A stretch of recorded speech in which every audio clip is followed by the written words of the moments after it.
Next انشاءاللہ جی ہم ابھی کافی ڈیٹیل میں ہم نے ڈسکس کیا توکل کے مزید انگریڈینٹس کو. 3 قسم کے لوگ ہیں وین اٹ کمز ٹو توکل. یہ ہمارے علماء کرام نے 3 قسم کے لوگ بتائے ہیں کہ توکل کی جب باری آتی ہے تو یہ 3 قسم کے لوگ دیکھنے کو ملتے ہیں. پہلی وہ قسم ہے جو اسباب کو چھوڑ دیتے ہیں اور ان طریقوں کو چھوڑ دیتے ہیں یا کام کرنے کو چھوڑ دیتے ہیں اور مینز کو چھوڑ دیتے ہیں اور سوللی یہ کہتے ہیں کہ بس اللہ پہ میں نے توکل کیا.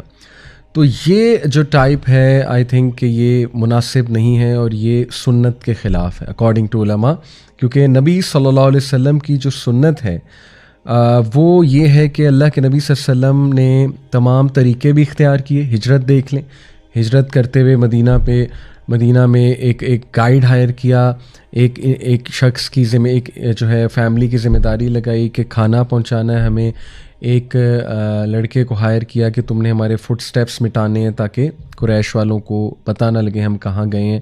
اور دین ہی آلسو ڈیڈ توکل ان اللہ, اور توکل نے ہی انہیں اصل میں پایا تکمیل تک پہنچایا. اصل میں تو توکل ہی ہے, لیکن اس کا مطلب نہیں کہ ہم ویز کو ابینڈن کر دیں یا پڑھیں ہی نہ.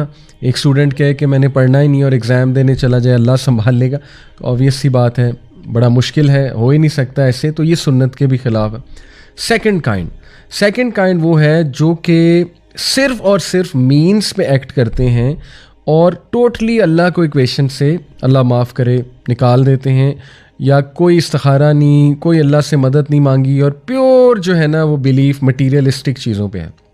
تو یہ بہت زیادہ ایک ٹائپ ہے جو اللہ معاف کرے ہمارے یوتھ میں بھی بہت دیکھنے کو مل رہی ہے, کیونکہ ظاہر ہے ہمارے جو تعلیمی ادارے ہیں وہ کوئی ایمان تو بلڈ نہیں کر رہے اسٹوڈنٹس میں, وہ تو پیور ایک مٹیریلسٹک انسان ہمارے اسٹوڈنٹس کو بنا رہے ہیں. لیکن خیر کچھ یونیورسٹیز ہیں, انہیں داد بھی دینا چاہیے, جو کریکٹر بلڈنگ پہ بھی کام کر رہے ہیں, ایمان پہ بھی کام کر رہے ہیں الحمدللہ. بٹ یہ جو ہے وہ بہت ہی ڈینجرس ایک کیٹیگری ہے کہ اللہ پہ بالکل توکل نہ کرنا اور اپنے آپ کو ہی سب کچھ سمجھنا, یا صرف مٹیریلسٹک چیزوں پہ بلیف رکھنا. یعنی مثال کے طور پہ بیسٹ ڈاکٹر, بیسٹ میڈیسن جو ہے نا وہ ڈھونڈنا اور بس یہ کہنا کہ اب میرا کام ہو گیا اور بس یہ میں نے کھا لی تو اب بس خیر ہے.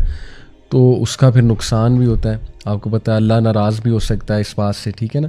تو یہ بلکہ ان ایکسٹریم کیسز بندے کو شرک کی طرف بھی لے جاتی ہے یہ چیز, کہ ایک انسان پہ اتنا توکل ہو جائے کہ یہی مینز ہے, بس اس کو مسئلہ بتاؤں گا تو مسئلہ حل ہو جائے گا. یہ بھی توکل کے منافی ہے, رائٹ, کہ اللہ کہاں ہے بیچ میں. یعنی مسئلہ تو اللہ نے حل کرنا ہے نا. اللہ چاہے تو ایک عام سے بندے سے آپ کا مسئلہ حل کرا دے, اللہ چاہے تو ویسے ہی آپ کا مسئلہ حل کرا دے.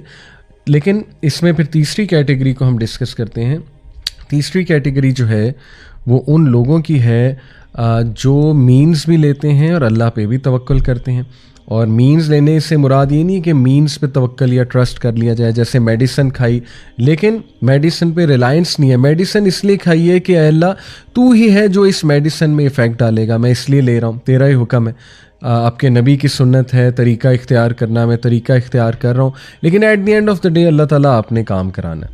تو یہ ہے سب سے بہترین کیٹیگری اور ہمیں اسی میں شامل ہونا چاہیے انشاءاللہ تعالیٰ. تو جو ہے یہ اس کے اوپر جب بائی دا وے میں آپ کو کچھ انشاءاللہ اسلاف کے بھی جو ہے نا وہ اقوال آپ کے سامنے رکھتا ہوں کہ انہوں نے توکل کے بارے میں کیا کہا ہے. امام احمد رحمہ اللہ کہتے ہیں توکل is an action of the heart, that is it can neither be obtained by the utterance of the tongue nor by the lungs. وہ یہ رائے رکھتے ہیں کہ توکل جو ہے یہ دل میں ایک فیلنگ ہے اور اسی لیے دل کا پاک ہونا اور دل پہ کام کرنا بہت ضروری ہے. ابن رجب رحمہ اللہ کہتے ہیں it is the complete sincere reliance of the heart on اللہ سبحانہ تعالیٰ in bringing the good and driving away the evil matters of this life and the hereafter. یہ کمپلیٹ ریلائنس کا نام ہے. کس بات کی ریلائنس؟ کہ اللہ کافی ہے مجھے اچھا دینے کے لیے اور اللہ کافی ہے میری زندگی سے تمام شر کو دور کرنے سے اور نقصانات کو دور کرنے سے. ابن القیم کہتے ہیں توکل از ہاف دا ریلیجن, توکل ہاف ریلیجن ہے, اور دی ادر ہاف از انابہ which is to turn unto Allah in all of our affairs and in repentance. اس کو انابہ کہتے ہیں. Some people said that tawakkul is the knowledge of the heart that Allah is sufficient for his slaves, and others interpreted tawakkul as satisfaction with what is decreed. یہ وہی باتیں جو ہم نے کی, سبحان اللہ. تو